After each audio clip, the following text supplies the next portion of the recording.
I'm back from tour, and I wanted to talk about a thing that happened before I left for tour, which is that a little button showed up on the channel. It says join, and it's a memberships button. I need to go look and make sure that I know how this works. Gotta go to my channel, see how it looks, and then it says join. Yeah, it says join there. And you can click on the join button, and it'll be like, do you want to become a member of your own channel and get exclusive perks?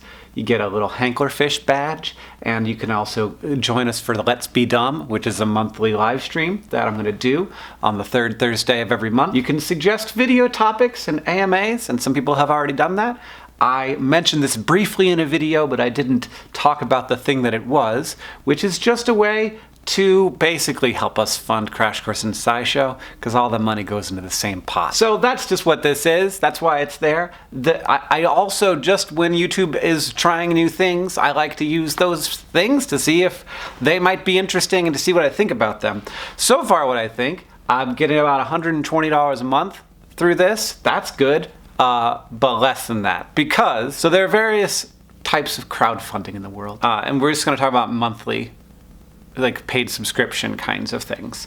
Like Patreon would be the first one, and then subbable soon after, and then not anymore. Companies where you can go and support your favorite creator with a monthly thing, and you can get stuff in exchange for that, but mostly what you get, if we're being honest, is the knowledge that that thing is gonna be there for you when you want it, and it's going to be free for the people who can't pay, but for you who can, you are able to support a favorite creator or a favorite product or a favorite show or whatever the thing is that you like, and then you are a part of it, and that is very deeply appreciated. I can tell you from everybody at my company, because Crash Course and SciShow are in part Patreon funded, and those are big important parts of our budgets that without which we couldn't do many of the things that we do. I don't know what we do, honestly. It would be really terrible. So I'm so glad that that's there. When Twitch launched, they had a feature like this where you would subscribe to a Twitch stream and you'd get some perks, custom emojis and live chats and stuff, and I don't know, maybe no commercials, and Twitch takes, I think, half of the money. Patreon takes 5% of the money, and the new YouTube product, YouTube takes 30% of the money, so they're sort of splitting that. I am interested in this from the perspective of, like, here's this thing that is on YouTube, rather than like you don't have to go somewhere. There's a button is right on the video. You get YouTube specific features. All of the backend is done for you. And so there's value being provided by YouTube in exchange for this 30%. I don't see myself not being a big champion of Patreon anytime soon, because that 95% cut is amazing. And also that platform works really well. Like Patreon imagines its ultimate customer to be the creator, and that is not the case on YouTube, like, because they have to balance so many different things. So on YouTube, probably I would say the ultimate customer is the viewer. There is also the advertiser is a very important customer that they have to satisfy, and then the creator is another group of customers that they have to satisfy. But if I look at how YouTube makes decisions, I generally see them trying to make a product that keeps people on the site, so satisfies users, I guess. Whereas Patreon, they want to provide services for the patrons, but they are much more interested in, and what they think about day in, day out is creators. And obviously they don't have advertisers at all in that equation. And that's a really nice thing.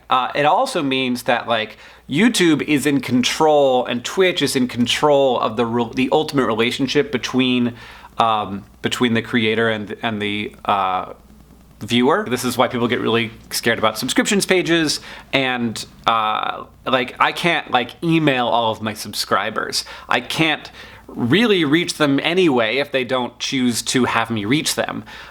Whereas on Patreon, I have a lot more control over what I do with my patrons and how I can interact with them. Basically, like, my job is to satisfy the patrons however I can and to treat that relationship well. Patreon is like, we're just here to give creators tools and they can use them, and if they use them poorly, then they'll lose their patrons. Obviously, they're not gonna like give us information that's gonna lead to like security problems, but for the most part, the relationship on Patreon between a creator and the patron is a really close relationship that gives the creator a lot of power and a lot of control, that will never happen with a platform like YouTube, because ultimately YouTube wants to be the one that is, you know, has that level of control over creators and over the viewers. Why? Because they don't want to create a bad experience for users, probably, because it will create an arms race of people trying to get their viewers to do stuff in ways that will just annoy users eventually, but also because like YouTube wants to be in control of that. And Twitch too. So ultimately, like, those platforms, the reason for that, in my head anyway, is that those platforms are creating products for the viewer, whereas Patreon is creating products for the creator first. You know, like, obviously YouTube is also creating lots of products for creators, but I think that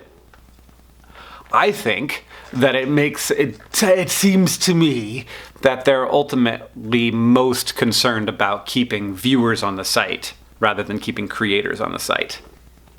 Because that's good for creators too. Like, we want that. But on Patreon, because this is a real, like, it is just there to be a relationship between the creator and the audience, and if the creator messes that up, then the audience will go away from them. But the platform itself, I don't think, gets injured by that in the way that it might get injured if there were tools that creators were using on YouTube that would affect ultimate user experience. Which sometimes there has been. Like, it's easy to forget those moments where there have been like times when, like sub for sub being a good example. There used to be a thing where you subscribe to a channel and then a thing would pop up and be like, oh, this person also likes these other channels, and then you'd be like, oh, so I'm subscribing to Vlogbrothers, and Vlogbrothers says you should also check out Wheezy Waiter and Charlie Is So Cool Like, and then you would subscribe to those too.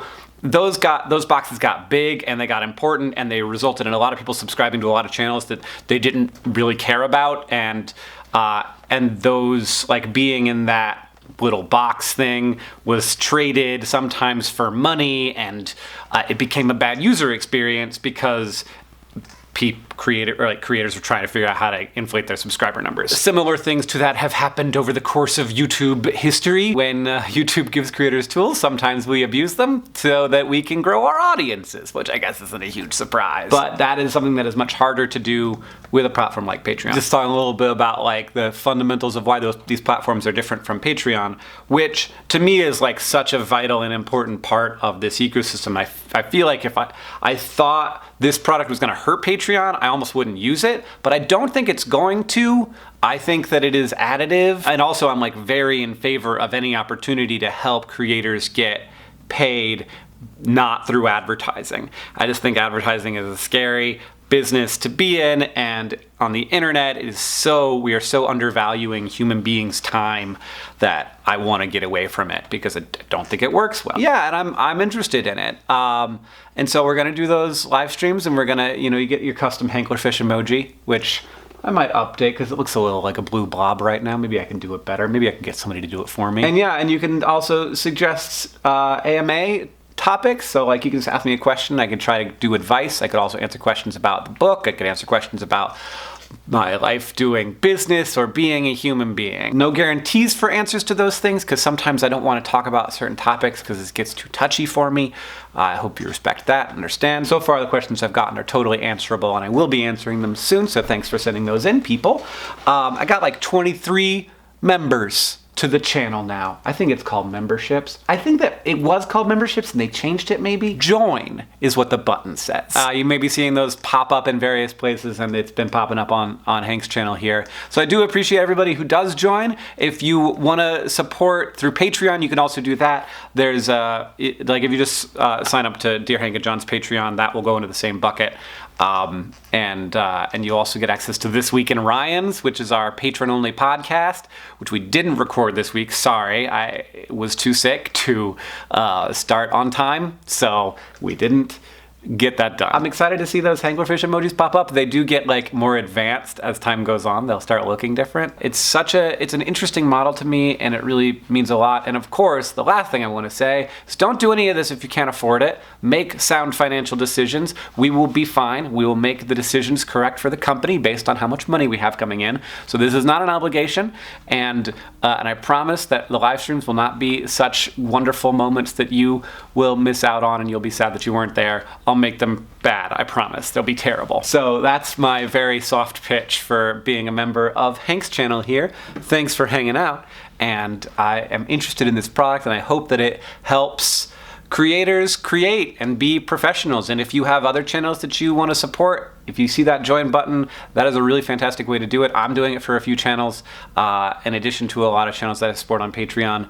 And I really like the feeling that it gives me, and it makes me happy that I can use what I have to help people who want to create for a living, and to help the shows that I really love and that make my world better. So thanks for listening to this. And maybe I'll hit you another vlog sometime soon, because, I mean, it's Hank's channel.